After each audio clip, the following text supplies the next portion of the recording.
a very warm welcome to you from wherever you're watching us from. My name is Candy Odhiambo, and this is Positive Living, where we touch on everything wellness of your body, your mind, and your soul. As a person living with HIV and AIDS, it is not the end of the world to be diagnosed positive. You can live a long and healthy and productive life. And today we're touching on a very it's a topic that elicits some sort of, excitement. And as always, helping us to discuss this is Brenda Kinyangi from Adventist Center for Care and Support. Thank you for joining us, Brenda, as always. Karibu. It's always a pleasure having you. Me too. I'm glad to be here. Thank you. So this topic I'm talking about is sexually transmitted infections. I remember back in primary and class 6, class 7, where we talk about the reproductive health. The reproductive health was a topic that we would all look forward to. I don't know why. There's some sort of excitement that comes with whenever someone talks about sex, sexually. And at that time, when we looked at sexually transmitted infections, we used to laugh so much, especially when the teacher would tell us about, the signs and symptoms. But now when I look at it, I'm thinking of the severity that I did not realize then, that these diseases actually cause things like blindness, mental instability. Imagine a sexually transmitted infection can make you go crazy. So Brenda, why I don't know why you're looking at me like that, but why do we feel like it's not as important when it comes to sexually transmitted infections? I feel it's very important because anything that touches HIV, HIV carries some things along with them. It's like a river flowing, and the river is HIV. As it flows along the way, it carries particles along the way. And one of the particles that it carries along the way, it is HIV. So it means also this river has HIV in it. Also has STIs in it. And when you look at STIs, that is the sexually transmitted infections, they come in various types. There are various types of these infections. We have the parasitic infections. Before we get to that, what are sexually transmitted infections? Because back then, we also used to talk about sexually transmitted diseases. What's the difference? From diseases, we came to infections. Diseases, it used to be like something so big. That is, it's not manageable. But right now, it's infections that others are curable and others are just manageable, just like HIV. And when you look at sexually transmitted infection, the only way you can be able to get it is through transmission. It might be through various types of the STIs. It might be majorly through sex.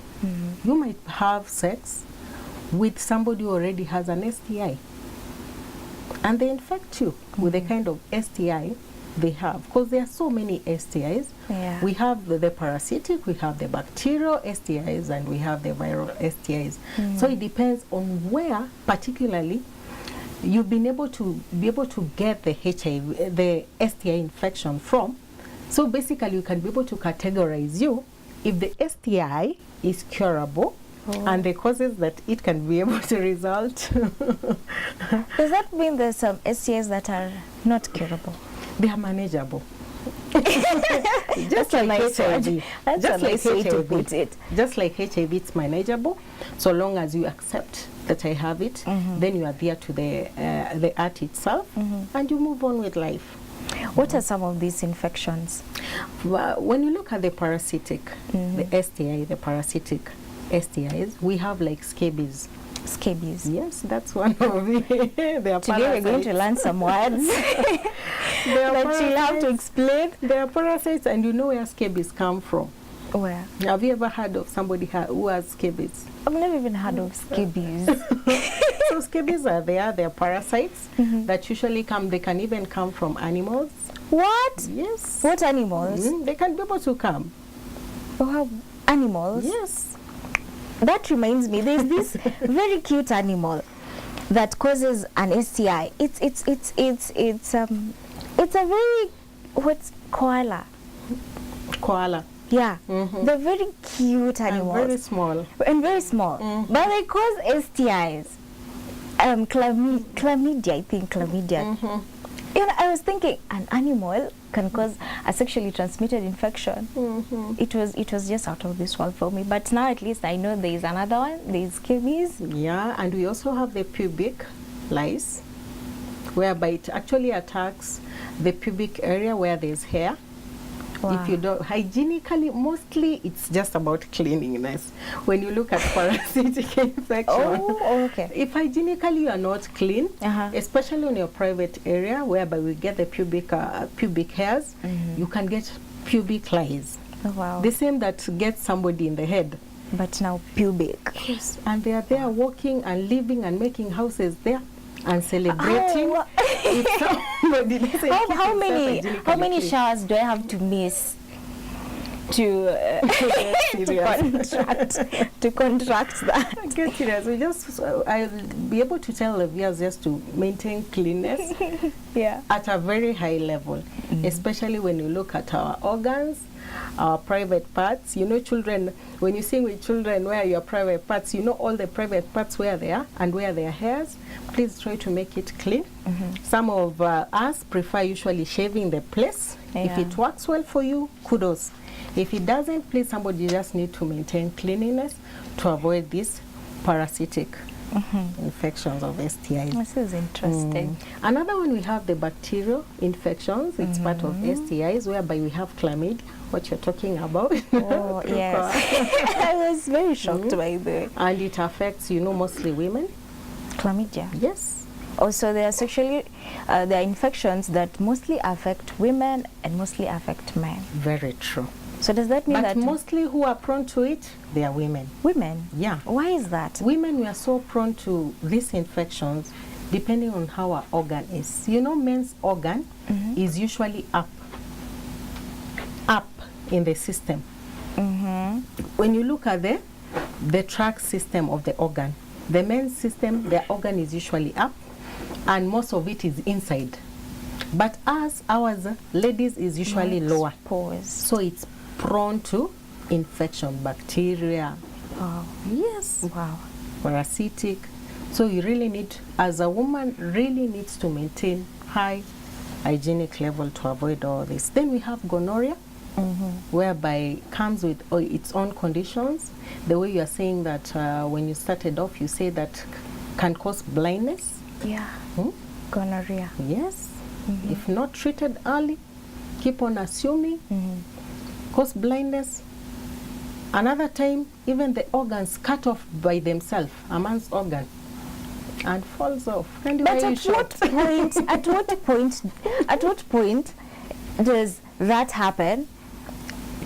When you see, and how? Oh my God! Is it that it is not detectable, or what is it? How do you get to that point? It is there, because when you get gonorrhea, definitely you'll experience some unusual feeling and symptoms that you don't usually experience. You'll be having discharge.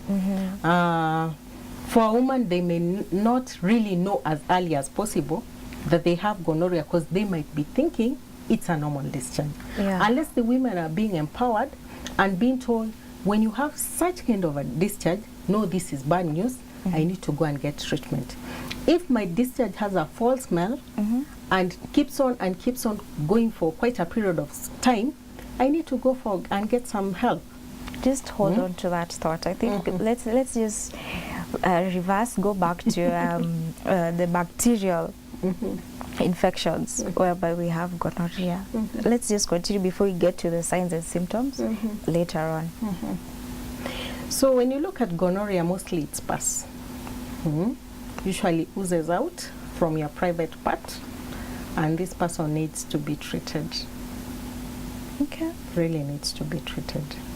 And I just shared with you one of the repercussions. If it continue to persist, it actually destroys the organ. It can also cause infertility. For both male and female. Yes. So it's very important to be treated. Another one we have is syphilis. Syphilis. Yeah. Which one? Most of the time it's usually detected through blood tests, because this person might have, especially women might get syphilis and don't know they have syphilis, because it comes. Then if your immune system is strong, fights off, and it's still there in your system. So it comes and goes. Yeah, so it's like in an acute stage, it comes, then like it's manageable by your immune system, then it just goes. That's Then really another time, dangerous. another time it attacks you, and it really attacks you, then you are like, it takes you where? Now you get yourself to a facility.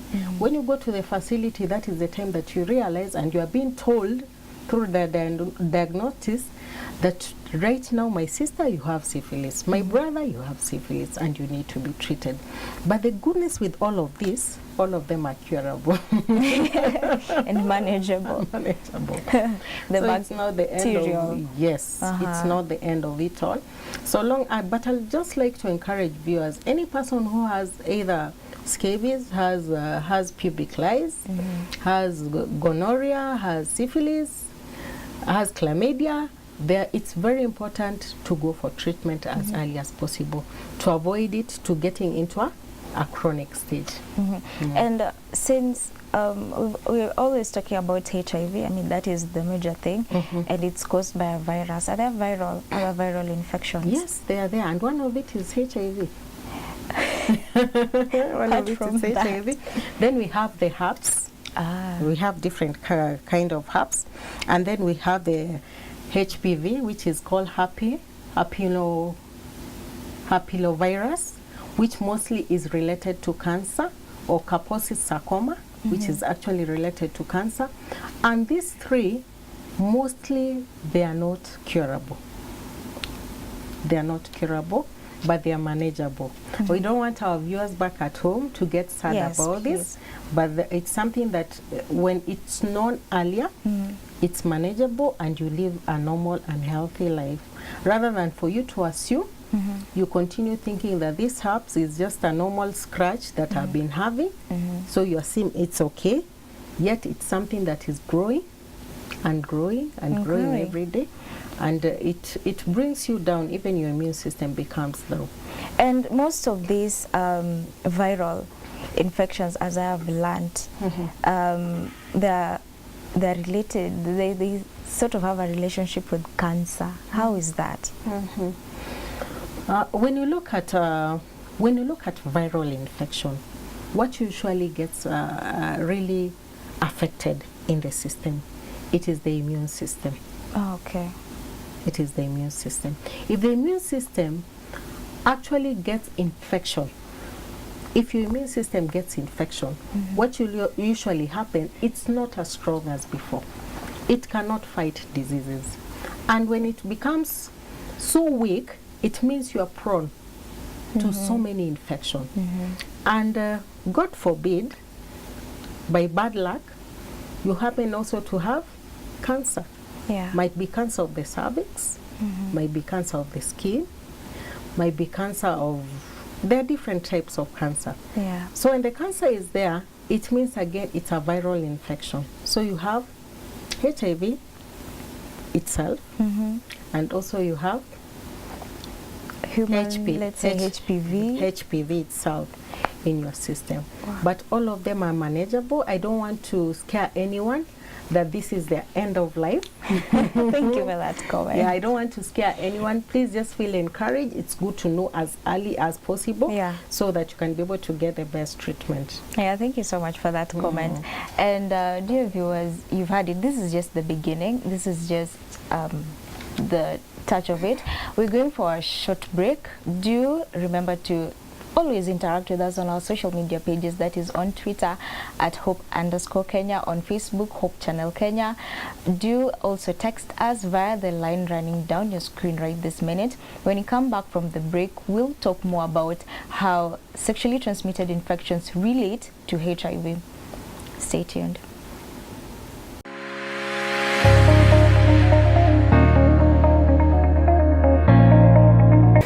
Hi viewers, welcome back to Positive Living. Thank you so much for staying tuned. And if you're just joining us, we are discussing sexually transmitted infections. And just before the break, we looked at just a little bit about what STIs there are. And I think we're going to dive into the relation between sexually transmitted infections and HIV and AIDS. So, but wait.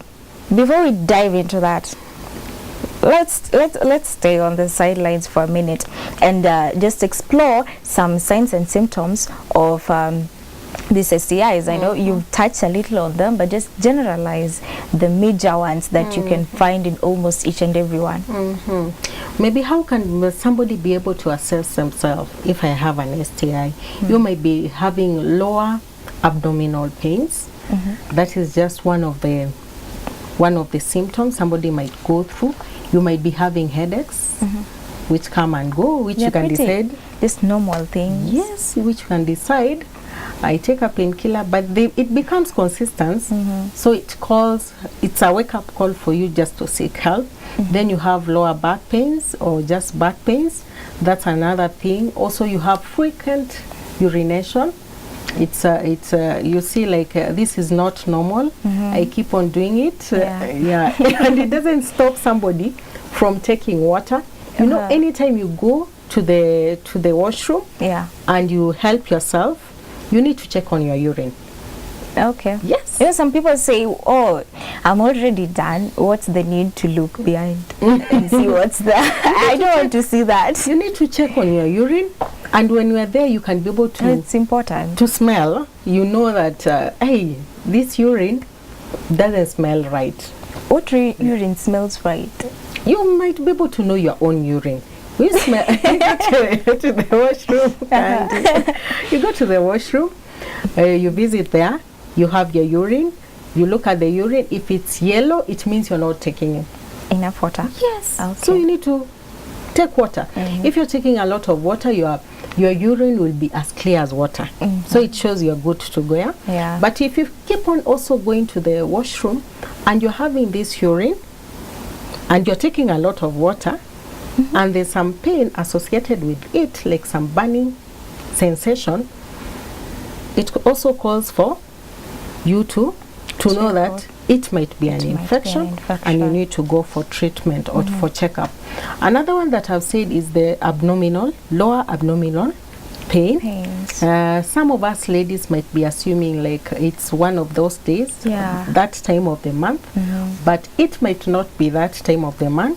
It might be you have any of the infections. It might be bacterial infection and also needs to be treated.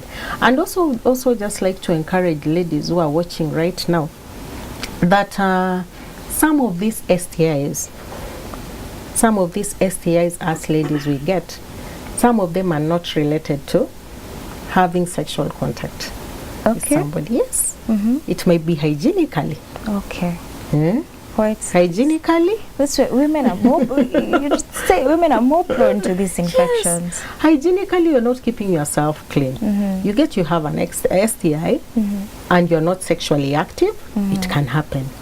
It might be the kind of underclothes that you put on. We usually advise most ladies try to put on cotton undergarments. It's very important to enable even your body to breathe, and also there anytime that you sweat, the sweat doesn't congest there, and then you get an STI, an infection. So it's very important, ladies, just to know that, so that you don't get an STI and then you get scared. You say, I cannot go to be treated because I'm not sexually active. Some of these STIs get us ladies, even if you are not sexually active, and if we are not hygienically clean. Can you just tell us some of those infections? We have the candidiasis. Okay. Yeah, we have the fungal infections, whereby are just related to candidiasis, which is mostly yeast infection, also depending with the diet that we eat. Wow. Yes. There's You so see much diet to is it. coming, yeah? Yeah. And also how we eat also relates also to how our body, because what usually happens with our organ, that is the vagina, it usually just cleanses itself. If something is bad, it also God's creation. Yes. Marvelous. If something is bad, also it becomes sick. And when it becomes sick, what does it do? In a tour, it removes. That's why we say you are having discharge. So it's also very important, some of the symptoms that are there under STIs. If you're having discharge that has a foul smell or discolored, apart from your periods or menses, it's very important to go and get medical assistance as soon as possible. So in case I'm having some of these symptoms that you've mentioned, where do I go to get tested? You can come to any health facility that is there. You can come here where we are, can be able to refer you to our hospital here. You can be able to get the best assistance and treatment, and also you can be able to go to any government facilities that is actually near you, so that somebody can be able to get the best treatment. What type of tests should I expect when I visit your facility? Depending on how somebody is feeling, but mostly you'll be told about urinalysis, whereby you'll be told, please give us a sample of your urine. So when somebody sees that you're given a small container to go give out urine, it's very important just to be able to know how your system is, so that you can be able to get the right treatment for your infection. It's as easy as that? Yes, mostly urinalysis. If it's something major like syphilis, the way I said, it's usually through blood, and the doctor who's going to see you might just be able to see this kind of symptoms you're going through. Might be rashes. Yes, might be rashes, might be having fever that doesn't go away. Then the doctor will just be able to advise, please, I'm sending you to the lab. When you reach the lab, you're given a container. Go give your susu here. And then you come, take a small jab of you, some blood, for them to be able to know the kind of infection that you have. And you know, it's as simple as just walking into a facility and getting tested. That is a measure for prevention, very important, very, very important. But what are the measures apart from, you know, contracting and actually walking into one? What I'll be able to say, one of the measures of prevention when you look at STIs, because it's usually mostly gotten through sex transmission. It's very important for the person to use condoms. Very, very important. If the person is sexually active, use condoms. If you're not sexually active, don't beat yourself that how can I get an STI and yet I've been abstaining till I get married. If you have it, just go to come to a facility, get treatment. Then you'll be able also to be able to work with a healthcare provider who will be able just to help you transform your life, maybe hygienically. Maybe the kind of clothes you put on, maybe they are too tight. You need to loosen them a bit for you to avoid infection. And just on that note, is it possible for myself, I do not have an STI, my partner does not have an STI, we have unprotected sex. Is it possible to contract an infection? From both of you, and you're not infected with STI? That's unheard of. That's unheard of. But what I'll just advise right now is any person who's infected with an STI, it's very important for them to go with their partner. To go with their partner and go through the tests together and also get treatment together. Because what usually happens with an STI, if one partner is treated and the other one is not treated, it will still reoccur. So it's very important to treat both partners. They need to come, both of them, at the facility to get treatment, and then life moves on. Is it possible to have on recurring, is it possible to have one infection and another infection, and like you're being reinfected perhaps with the same viral infection but just different strings? It can happen, because when you look at HIV, HIV has different strains. We have HIV type 1 and type 2, and basically it depends on where you are within the world. So it's very important when you have already know you're already infected. You're already going for treatment, because some of these are not curable. They're just manageable. It's very important when you go through this, you avoid by using condoms throughout to avoid getting reinfected. Thank you so much for touching on HIV. That is the major question now. The relation between HIV and STIs. HIV and STIs, the way I told you earlier, they come together. Like brother and sister or something. I used about the river. And this river carries so many things along with it. That's why we're having the show of positive living. So when you look at HIV and STIs, it's very key, because when somebody has already HIV and also has any of the infections, both of them, they attack the immune system. Both of them. So anything that attacks the immune system, it means this person is weak. Very weak. Very weak. So for us, all of us, whether we are HIV infected or not, it's very important to use condoms anytime that we have. Or just abstain. If you have to, if you have to use condoms. Yes, for married people, let me specify very well. For youths, abstain. For married people, is being faithful, but being faithful by being cautious.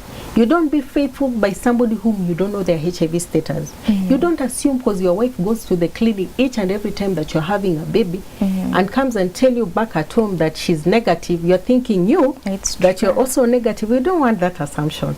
We want both of you as parents and as couples who love one another in marriage, go together, get an HIV test together, and know that you're negative, and then decide to be faithful. Oh, this has been very, very nice, Brenda. Thank you so much for all that. So perhaps a final word to our viewers on if I contract perhaps an infection and I feel that I do not want to go to perhaps a healthcare facility due to stigma. There's also stigma, a lot of stigma surrounding sexually transmitted infections. What do you advise? I'll be able to encourage this person to, because it starts by self. You need to go for treatment. You'll keep on trying to treat the STI there at home, do all the... Perhaps that pharmacist will look at me. If I go with my prescription, I have syphilis, I go with my prescription to the chemist, I will feel there's some type of way we feel, the self-stigma. What do you tell that viewer? That's why I'm trying to encourage that viewer. First of all, it's for that viewer to accept that they have syphilis, and they know that syphilis is curable, the way we said. It's curable. There are drugs that will help you to be able to clear it, and it's going to be cleared. It depends on now how fast you act. If you continue sitting and saying that because it doesn't disturb you, it's not a big deal, and when it reaches a chronic stage, it becomes even difficult to treat it. So it's good as early as you're being diagnosed that you have syphilis. It's very important just to go and get treatment immediately. Please, let's not stigmatize others. Because even us, we can be able to stigmatize the pharmacist. You've not gone to the pharmacist, but you are thinking that the pharmacist look at my prescription. That's very true. And look at you and say, oh my goodness, look at this lady. The way she looks, she's dying. That's already, you're already stigmatizing the pharmacist. So let's clear that upon ourselves, and let's encourage ourselves that all these things, all the STIs, the parasitic, the bacterial, the viral, all of them are curable, and some of them are manageable, so long as we be able to visit a facility as early as possible. Thank you so much. You're most welcome. Dear viewers, you've had it, and I really hope this has been very educational to you. It does not mean that it's not a bad thing to have an infection. Perhaps you didn't get it, perhaps you got it innocently. Let me use that one. You got it innocently. Get treatment as soon as possible, because it propels, it develops to something worse if you ignore it, like you've had. Do interact with us on our social media pages, on Twitter at Hope_Kenya, on Facebook Hope Channel Kenya. Share with us your views, share with us what you know, your stories. We'd love to hear from you. Until next time, this has been Positive Living, and I've been your host, Candy Odhiambo. Goodbye.